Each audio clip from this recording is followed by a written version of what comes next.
रामायण कथा भाग 64। श्रीमद् गोस्वामी तुलसीदास जी द्वारा लिखित श्री रामचरितमानस किष्किंधा कांड। वानर सेना का संतापी गिद्ध से मिलन।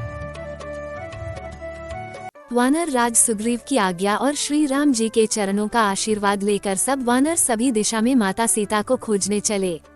सब वानर वन, नदी, तालाब, पर्वत और पर्वतों की कंदरा में खोजते हुए चले जा रहे थे। मन श्री राम जी के काज में लवलीन है।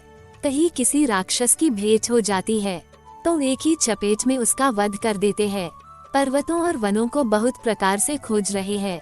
कहीं कोई ऋषि मिल जाता है तो पता पूछने के लिए उसे घेर लेते हैं। इतने में ही सबको अत्यंत प्यास लगी, जिससे सब अत्यंत व्याकुल हो गए, किंतु जल कहीं नहीं मिला। सब भूख और प्यास से व्याकुल हो रहे हैं। तब हनुमान जी ने मन में अनुमान किया कि भूख और प्यास के मारे तो सबकी मृत्यु हो जाएगी। कितने दिन तक ऐसे जीवित रह पाएंगे। उन्होंने पहाड़ की चोटी पर चढ़कर चारों ओर देखा तो पहाड़ की एक गुफा में उन्हें एक आश्चर्य दिखाई दिया। उसके ऊपर बहुत से पक्षी उड़ रहे थे और कई उस गुफा में प्रवेश कर रहे थे। पवन पुत्र हनुमान जी पृथ्वी पर उतरकर आए और सब लोगों को वह गुफा दिखलाई। सब ने हनुमान जी को आगे किया और सब ने गुफा में प्रवेश किया। अंदर जाकर उन्होंने सुंदर उपवन और तालाब देखा। वही एक सुंदर मंदिर था जिसमें एक तपोमूर्ति स्त्री बैठी है। सब ने उसे सिर नवाया और पूछने पर अपना सब वृतांत कह सुनाया। तब उसने कहा, जल पान करो और भांति भांति के रसीले फल खाओ। आज्ञा पाकर सब ने स्नान किया और फल खाए। फिर सब उसके पास चले आए। तब उसने अपनी सब कथा कह सुनाई और उसने कहा, मैं अब वहां जाऊंगी जहां श्री राम जी है। तुम लोग आंखें बंद करके गुफा के बाहर जाओ, तुम सीता जी को पा जाओगे। सब ने आंखें बंद की और जब आंखें खोली तो देखा कि सब समुद्र के तीर पर खड़े थे और वह स्वयं श्री राम जी के पास गई। उसने जाकर प्रभु के चरणों में मस्तक नवाया और बहुत प्रकार से विनती की। तब प्रभु ने उसे अपनी अचल भक्ति दी। प्रभु की आज्ञा पाकर और प्रभु के चरणों को मन में धारण करके स्वयं प्रभाद्रिकाश्रम को चली गई। यहाँ सब वानर गण सोच रहे हैं कि प्रभु ने जो अवधि कही थी वो तो समाप्त होने को आए, पर काम तो कुछ हुआ नहीं। ना माता सीता की कुछ खबर मिली। तब सब मिलकर आपस में बात करने लगे कि माता सीता की खबर लिए बगैर तो हम लौट भी नहीं सकते। अंगद ने नेत्रों में जल भरकर कहा कि दोनों ही प्रकार से हमारी मृत्यु निश्चित है। न हमें माता सीता की कोई सूची मिली। वापस जाने पर वानर राज सुग्रीव हमें मार देंगे। वो तो मुझे पिता की मृत्यु पर ही मार देते, परंतु श्री राम जी ने मेरी रक्षा की। अंगद बार बार कह रहे हैं कि अब तो मरण होना निश्चित ही है, इसमें कोई संदेह नहीं। इसलिए मैं यही बैठकर आमरण उपवास करूंगा। सब वानर वीर अंगद के वचन सुन रहे हैं किंतु कुछ बोलते नहीं। सबके नेत्रों में जल है। थोड़ी देर सोचने के बाद सब ऐसा वचन कहते हैं, हे वीर, हम सब माता सीता की खोज किए बिना तो लौटेंगे नहीं। सब वही समुद्र तट पर ही बैठ जाते हैं। तब जामवंत ने अंगद का दुख देखकर विशेष उपदेश की कथा कही। उन्होंने कहा, श्री राम जी को मनुष्य न मानो, हम सब सेवक अत्यंत बड़भागी है जो निरंतर श्री राम जी में प्रीति रखते हैं। इस प्रकार जामवंत बहुत से प्रकार की कथाएं कह रहे थे। तब उनकी बातें पर्वत की कंदरा में संपाति ने सुनी। बाहर निकलकर उसने बहुत से वानर देखे। तब वो बोला, जगदीश्वर ने मुझे घर बैठे बहुत सा आहार दे दिया। मैं आज इन सब को खा जाऊंगा। अरसे से मैंने भोजन नहीं किया। भोजन के बिना मैं मर रहा था। पेट भर भोजन कभी नहीं मिलता। आज विधाता ने मुझे एक साथ ही इतना सारा भोजन दे दिया।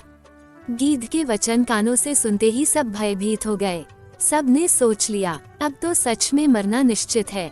उस गिद्ध को देखकर सब वानर उठ खड़े हुए। जामवंत के मन में विचार आया जो उसने अंगद को कहा, जटायु के समान धन्य कोई नहीं है। श्री राम जी के कार्य के लिए वो शरीर छोड़कर परम बड़भागी बन गया। वह भगवान के परम धाम को चला गया। तब अंगद संग सब ने कहा, हमारा शरीर अगर गिद्ध के काम आए तो ये तो बड़ी हर्ष की बात है। श्री राम जी के ऊपर गिद्ध की बड़ी प्रीति थी। जटायु ने माता सीता को बचाने के लिए प्राणों का बलिदान दिया। हम अगर उनके कुछ काम आए तो ये तो बड़ी अच्छी बात होगी। हमारी मृत्यु तो वैसे भी निश्चित है, तुम खा लो हमें। हर्ष और शोक की वाणी सुनकर संपाति वानरों के पास आया। वानर डर गए। और पूछा कि तुम सब जटायु की क्या बात कर रहे थे। जटायु मेरा भाई है। तब उन्होंने सारी कथा उन्हें कह सुनाई। भाई जटायु की करनी सुनकर संपाति ने बहुत प्रकार से प्रभु की महिमा वर्णन की। उसने कहा, मुझे समुद्र के किनारे ले चलो, मैं जटायु को तिलांजलि दूंगा। इस सेवा के बदले में तुम्हारी वचन से सहायता करूंगा। मैंने देखा है कि सीता जी कहाँ है। समुद्र के तीर पर छोटे भाई जटायु की श्राद्ध आदि क्रिया करके अपनी कथा कहने लगा। उसने कहा, हम दोनों भाई उठती जवानी में आकाश में उड़कर सूर्य के निकट चले गए। वहाँ जटायु सूर्य का तेज सह नहीं सका, इसलिए लौट आया, किंतु मैं अभिमानी था, सूर्य के पास चला गया। अत्यंत अपार तेज से मेरे पंख जल गए और मैं यहाँ आकर गिर पड़ा। चंद्रमा नाम के एक मुनि थे, उनको मुझ पर बड़ी दया आई, जिन्होंने मेरे दाह को हर लिया। उन्होंने कहा था, त्रेतायुग में साक्षात परब्रह्म मनुष्य शरीर धारण करेंगे, उनकी स्त्री को राक्षसों का राजा हर ले जाएगा, उसकी खोज में प्रभु दूत भेजेंगे, उनसे मिलने पर तू पवित्र हो जाएगा और तेरे पंख उगाएंगे, तू उन्हें सीता जी को दिखा देना।